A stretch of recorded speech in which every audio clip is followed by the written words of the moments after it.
తాకట్టులో ఉన్న బంగారాన్ని విడిపించి ఆ రోజు ఆన్లైన్ ధరకే కొంటుంది కొమ్మూరి గోల్డ్.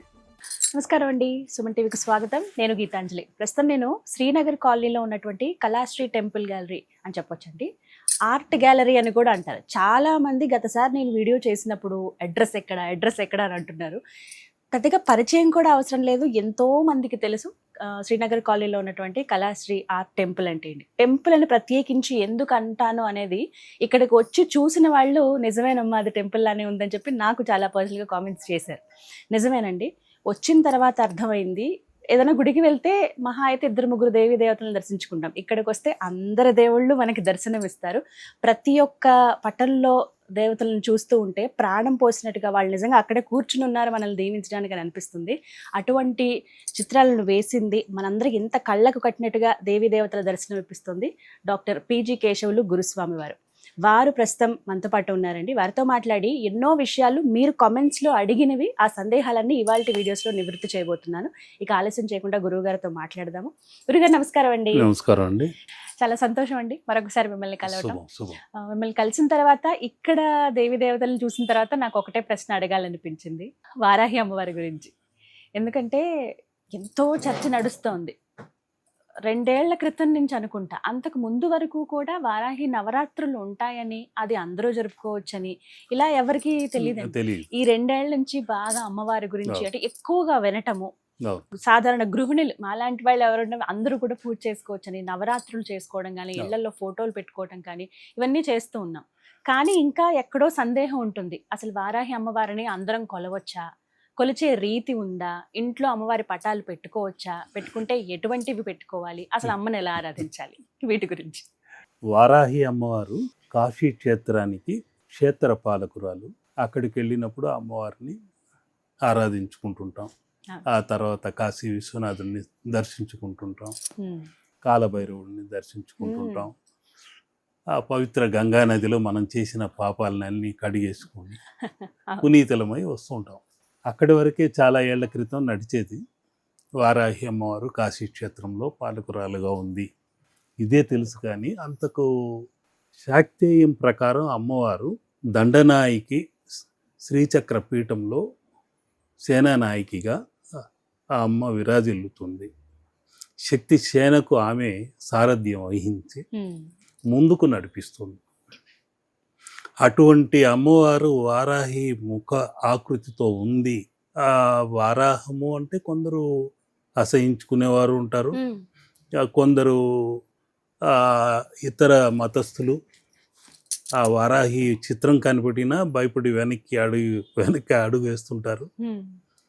అటువంటి వారాహ తత్వము, శక్తి తత్వం, అసురులను జయించడానికి అమ్మవారు త్రిమూర్తుల నుండి, ముఖ్యమైన దేవతల నుండి ఒక్కొక్క శక్తి తత్వంతో వారిలోని స్త్రీ శక్తిని బయటకు తీసుకొస్తుంది. విష్ణువు నుండి వైష్ణవి, ఆ వారాహమూర్తి నుండి వారాహి, కుమారస్వామి నుండి కౌమారి, బ్రహ్మ నుండి బ్రాహ్మణి, ఇంద్రుడి నుండి ఇంద్రాణి, మహేశ్వరుడి నుండి పరమేశ్వరి, మహేశ్వరి అనే తత్వంతో ఇలా అనేక శక్తి గణాలు పుట్టుకొచ్చి అసుర గణాల్ని సంహరించడం జరిగింది. అందులో ముఖ్యమైన వారాహి అమ్మవారు ప్రతి యుద్ధంలో చక్రవర్తులు ఆ వారాహి అమ్మవారిని ఆరాధన చేసుకుని వెళ్ళేవాళ్ళు. అప్పుడున్న గురువులు కూడా రాజశ్యామల యాగం చేసి ఒక రాజ్యాన్ని జయించాలి, కైవసం చేసుకోవాలి అంటే ఆ అమ్మవారిని ఆరాధించి ఈ దండనాయకిని ప్రార్థించి ఆ యుద్ధాన్ని ప్రారంభించేవాళ్ళు. ఆ తర్వాత విజయం పొందేవారు. ఈ మధ్య కాలంలో ఒక ప్రముఖ నటుడు కూడా ఆ దండనాయకి అనుగ్రహంతో మంచి పదవిలో రావటం జరిగింది. ఆ అమ్మవారి అనుగ్రహంతో ఆయనకు ఫలితాలు కూడా రావటము, అనేక మార్పులు కూడా జరగటము మనం చూస్తూనే ఉన్నాం. కాబట్టి ఎప్పుడైతే ఆ అమ్మవారి యొక్క తత్వము తాంత్రిక పద్ధతిలో ఆరాధిస్తున్నారని అంతవరకు ఉండేదో, అది కనుమరుగై వారాహి అమ్మవారిని పూజిస్తే మంచి ఫలితాలు వస్తాయి. ఫలానా ప్రముఖ నటుడు చేశాడు కాబట్టి మంచి ముందంజ వేసి గెలిచాడు కాబట్టి మనము ఆరాధించాలనే తపన ప్రతి మనిషిలో ఉంటుంది. అదేవిధంగా ఆ అమ్మవారి అనుగ్రహం వారాహి తత్వంతో మనం పూజించడంలో తప్పు లేదు. ఈ మధ్య అనేక మంది అడుగుతూనే ఉన్నారు, మా ఇంట్లో ఏదో చేతబడులు చేశారు, ఏదో మరుగుమందు పెట్టారు, ఇంకేదో ప్రయోగాలు జరిగాయి, దాని నుండి బయటపడాలి, ఏం చేయాలి గురువు గారు అని అడుగుతుంటారు. నేను అందుకని ఆ అమ్మవారి చిత్రాన్ని ఇస్తుంటాను. కొందరు పెట్టడానికి వెనుకాడుతుంటారు, కానీ వెనుకడుగు వేయకండి, మీరు ధైర్యంగా తీసుకెళ్ళి పెట్టండి. ముక్క సింహద్వారాన్ని చూస్తున్నట్టు అమ్మ ముఖము ఇలా పెట్టండి. వచ్చిన దుష్ట శక్తులేవో వెనకడుగు వేసి వెళ్ళిపోతాయి, పరారైపోతాయి అన్న. అదేవిధంగా పెట్టటము, వాళ్ళ ఇంట్లో గొడవలు తగ్గటము, దోషాలన్నీ తొలగటం జరిగినాయి. కాబట్టి అమ్మవారిని ఈ విధంగా ముద్ర చేస్తూ వారాహి ముద్రగా భావిస్తూ ఓం శ్రీమాత్రే వారాహి నమః అనుకుంటూ మన నాభి స్థానము, అమ్మ స్థానము, బ్రహ్మస్థానము, ఆ నాభి స్థానంలో గతంలో మనం చేసిన పాపములు అనే మలం పెకలించే శక్తి ఈ ముద్రకే ఉంది.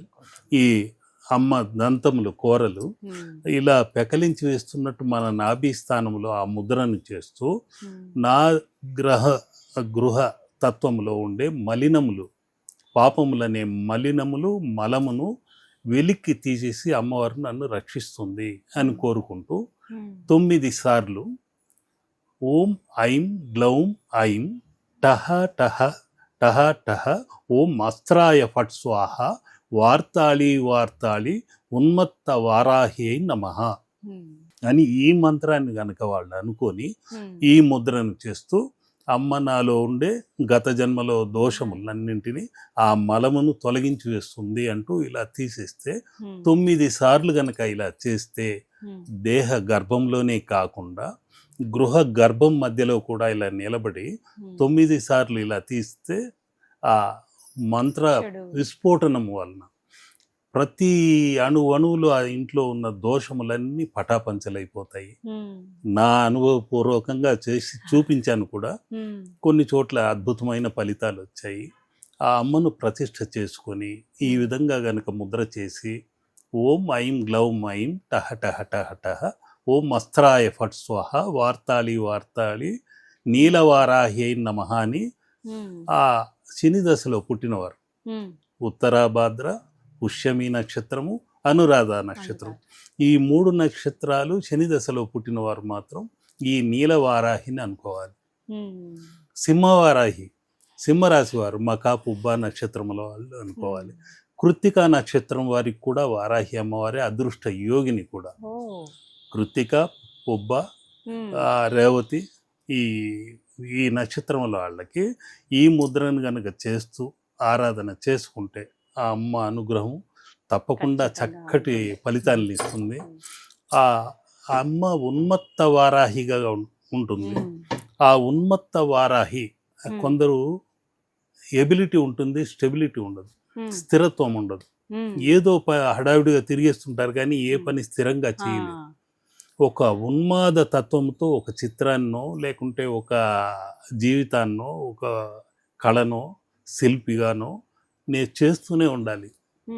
ఆ ఉన్మాద తత్వంతో ఉంటేనే, ఆ పనిలో ఒక నిమగ్నమై ఉంటేనే అది విజయవంతంగా ముగుస్తుంది. నేను ఒక చిత్రాన్ని 25 ఏళ్ళుగా వేస్తున్నా, అది ఒక ఉన్మాద తత్వం. అది దానికనే ఆ ఉన్మాద తత్వం రావాలి, ఏకాగ్రత రావాలి అని కోరుకునేవాళ్ళు, పట్టుదల రావాలని కోరుకునేవారు ఉన్మత్త వారాహి నమః అనుకుంటే చాలు. ఇలా ఆ అమ్మని కోరుకుంటూ రాజకీయంగా మాతంగి నమః అనుకుని మనం ఏ విధంగా మనం రాణించాలనుకుంటామో అదే విధంగా రాజవారాహి నమః అని కూడా అనుకోవచ్చు, సింహవారాహి నమః అనుకోవచ్చు. సింహరాశి వాళ్ళు ఆ విధంగా పఠించవచ్చు. ఇట్లా అమ్మ అనేక రకాలుగా ఒక్కొక్క నక్షత్రానికి ఒక్కొక్క పేరుకు తగ్గట్టు ఒక్కొక్క రాశికి తగ్గట్టు ఉంది. ఆ చిత్రం ఇచ్చేటప్పుడు వాళ్ళకి మంత్రోపదేశం చేసి కూడా ఇస్తుంటాను. తప్పకుండా చక్కటి ఫలితాలు అభయహస్తంతో ఈ విధంగా నాగలితో ఇంట్లో ధనధాన్యాదులకు కొరత లేకుండా ఆ అమ్మ అనుగ్రహం కలుగుతూనే ఉంటుంది. ఆయుధ చిహ్నాలు కానివ్వండి, అభయవరద ముద్రలు కానివ్వండి అమ్మ అనుగ్రహిస్తుంది. తప్పకుండా వారి ఇంట్లో ఉన్న ఎటువంటి దోషములు, చేతబడులు, ప్రయోగాలు ఇవన్నీ పటాపంచలైపోతాయి. శుభంగా జరుగుతుంది. ఈ పరిమాణంతో సరిపోతుందా అండి? ఇంకా పెద్దగా మేము పెట్టుకోవాలి? పెద్ద చిత్రాలు వాళ్ళ స్తోమతను బట్టి ఇదంతా స్వర్ణ చిత్రాలు. ఒకానొక కాలంలో రాజులు, జమీందారులు అటువంటి వాళ్ళు పెట్టుకునేవాళ్ళు. ఇప్పుడు అందరికీ అందుబాటులో వచ్చేసాయి. ఏదో ఈ మాత్రం 1 అడుగు సైజులో పెట్టుకున్నా చాలు. లేదు 3 అడుగులు పెట్టుకునే వాళ్ళు ఉంటారు.